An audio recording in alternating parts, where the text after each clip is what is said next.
আসসালামু আলাইকুম। আমন্ত্রণ জানাচ্ছি জাগো টিভিতে। আপনাদের সাথে আছি মমতাজ শাহিন রূপা। শুরুতেই জানিয়ে দিব আপডেটগুলো। গাজার ধ্বংসাবশেষ থেকে উঠে এসেছে হামাসের হাজার হাজার যোদ্ধা। ন্যাশনাল ইন্টারেস্ট ম্যাগাজিনের দুর্দান্ত প্রতিবেদন। ইসরায়েল কি এবার সিরিয়ার দিকে যুদ্ধের মোড় ঘুরাবে, যা বলছে আল জাজিরা। নেতানিয়াহু কানাডায় পা রাখলে গ্রেফতার করা হবে, কানাডার প্রধানমন্ত্রী মার্ক কার্নির ঘোষণা।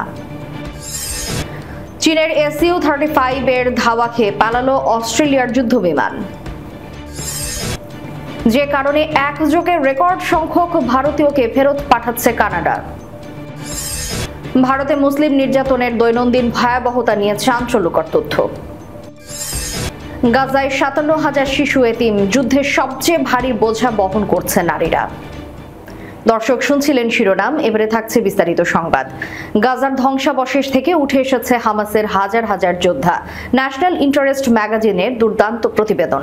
হামাসের হাজার হাজার সদস্য গাজার ধ্বংসাবশেষ থেকে উঠে এসেছে 2 বছরের সংগ্রামের পর। হামাস বাহিনীর অবস্থা সম্পর্কে আমেরিকার দ্বিমাসিক ম্যাগাজিন ন্যাশনাল ইন্টারেস্টের মতামত এটি।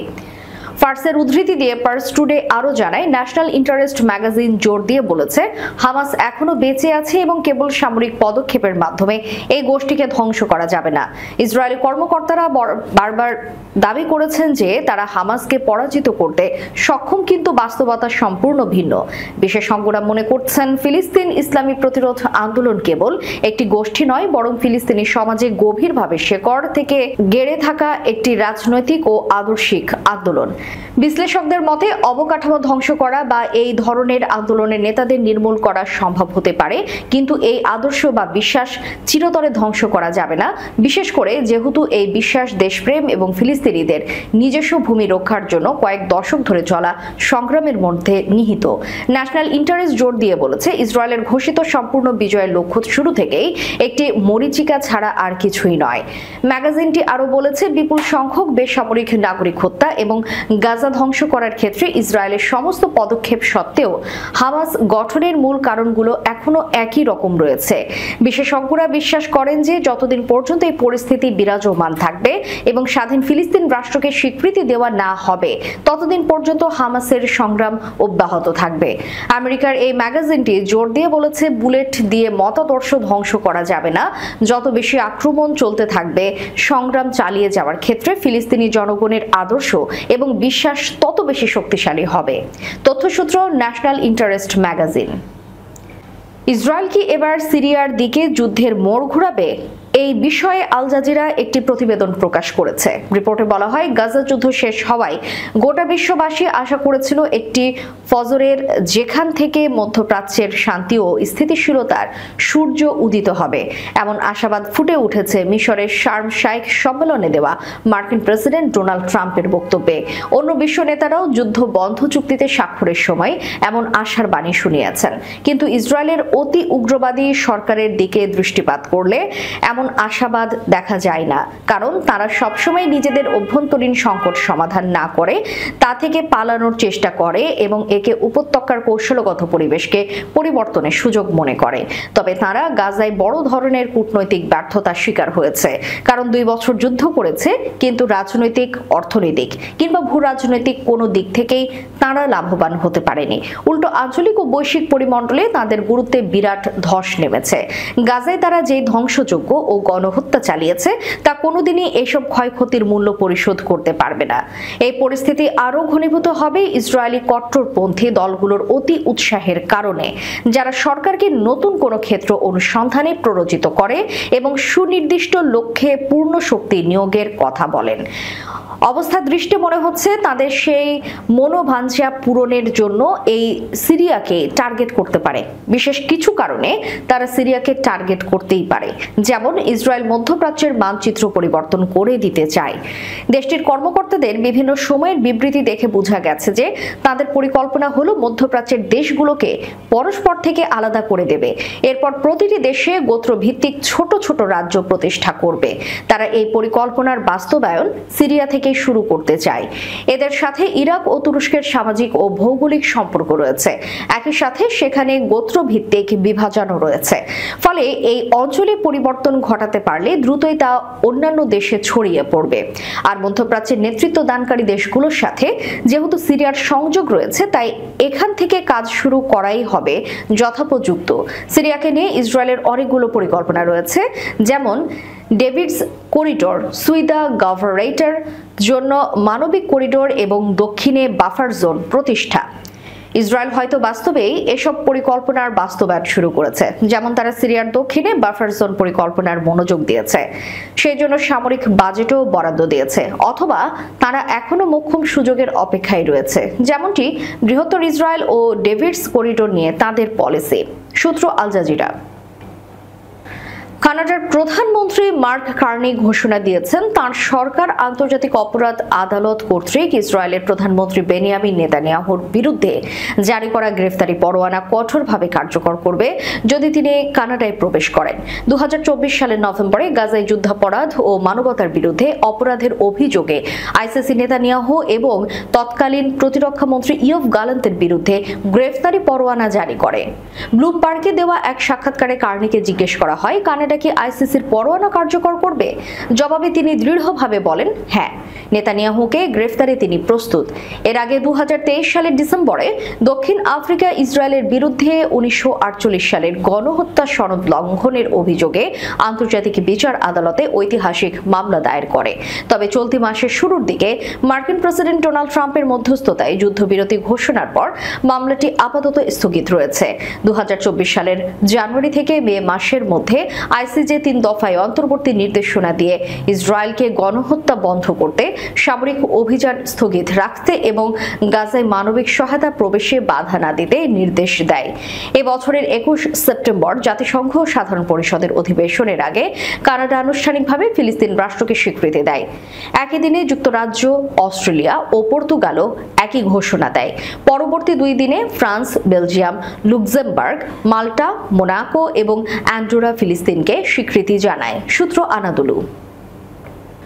চীনের পিপলস লিবারেশন আর্মি এয়ার ফোর্সের একটি SU-35 যুদ্ধবিমান অস্ট্রেলিয়ার একটি যুদ্ধবিমানকে ধাওয়া দিয়েছে।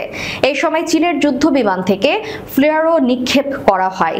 অস্ট্রেলিয়ার প্রতিরক্ষা বিভাগ একটি অফিসিয়াল প্রেস বিবৃতি প্রকাশ করে বলেছে যে 19 অক্টোবর 2025 তারিখে বিতর্কিত দক্ষিণ চীন সাগরে সামুদ্রিক নজরদারি টহল পরিচালনা করার সময় রয়্যাল অস্ট্রেলিয়ান এয়ারফোর্সের PHA পোসেইডন সামুদ্রিক টহল বিমানটি চীনের SU-35 যুদ্ধ বিমানের সাথে অনিরাপদ এবং অপেশাদার সংঘর্ষের সম্মুখীন হয়।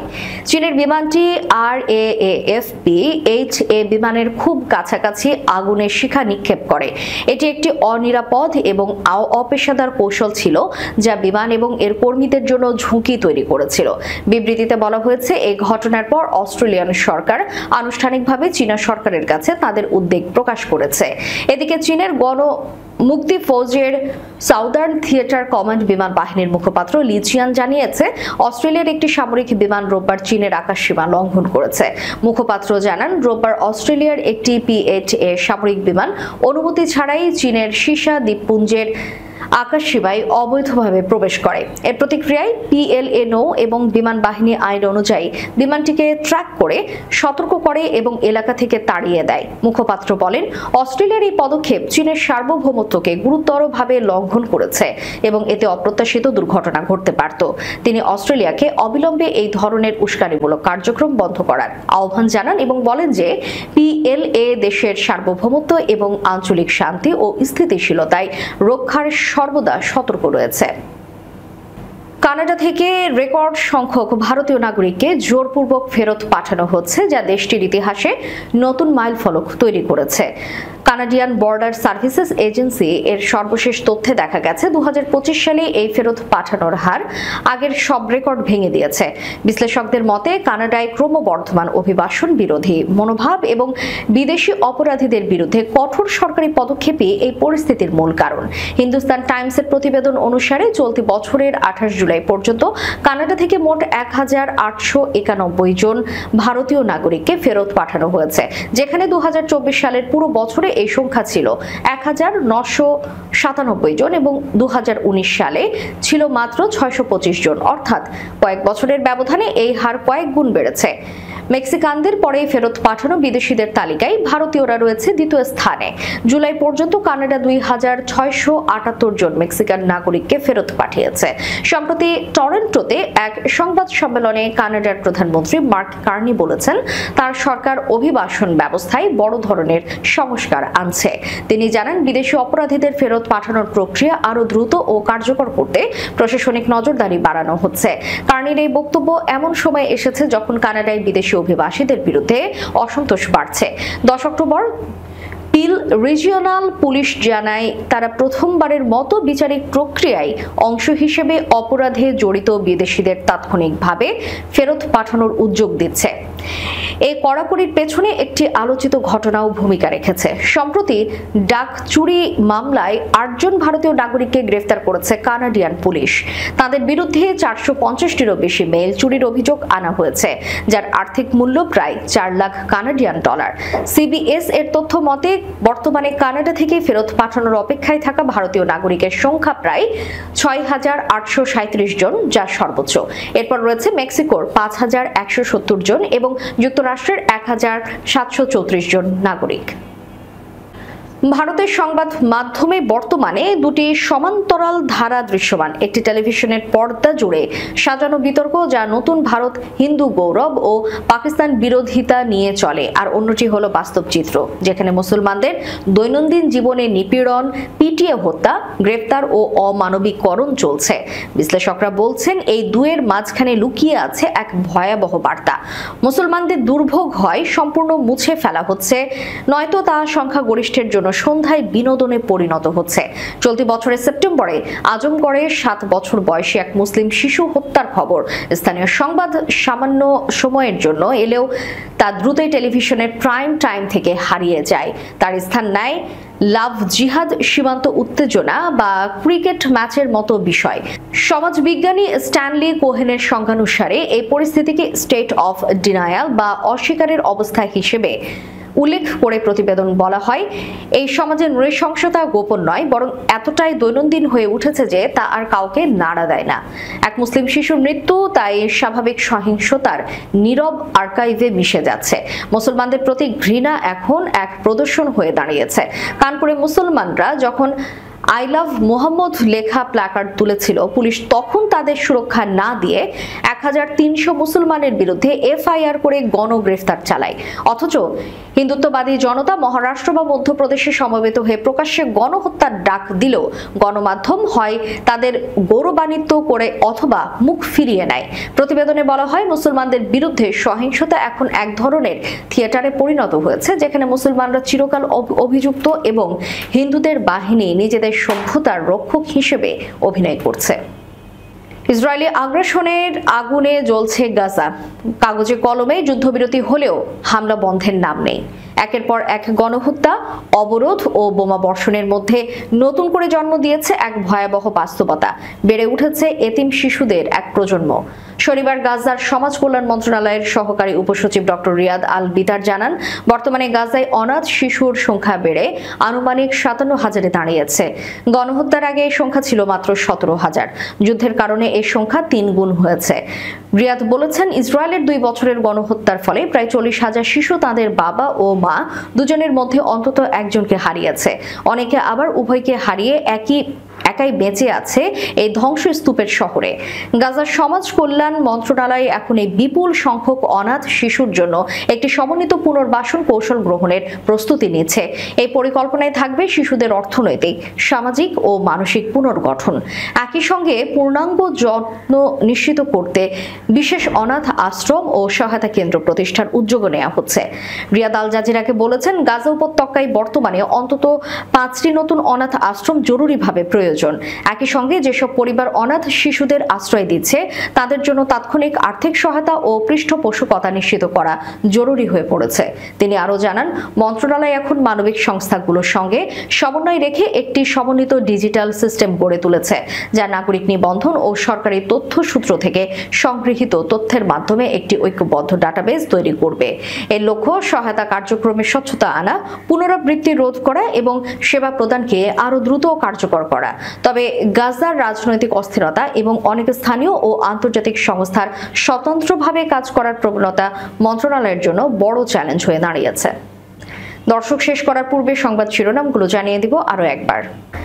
গাজার ধ্বংসাবশেষ থেকে উঠে এসেছে হামাসের হাজার হাজার যোদ্ধা, ন্যাশনাল ইন্টারেস্ট ম্যাগাজিনের দুর্দান্ত প্রতিবেদন।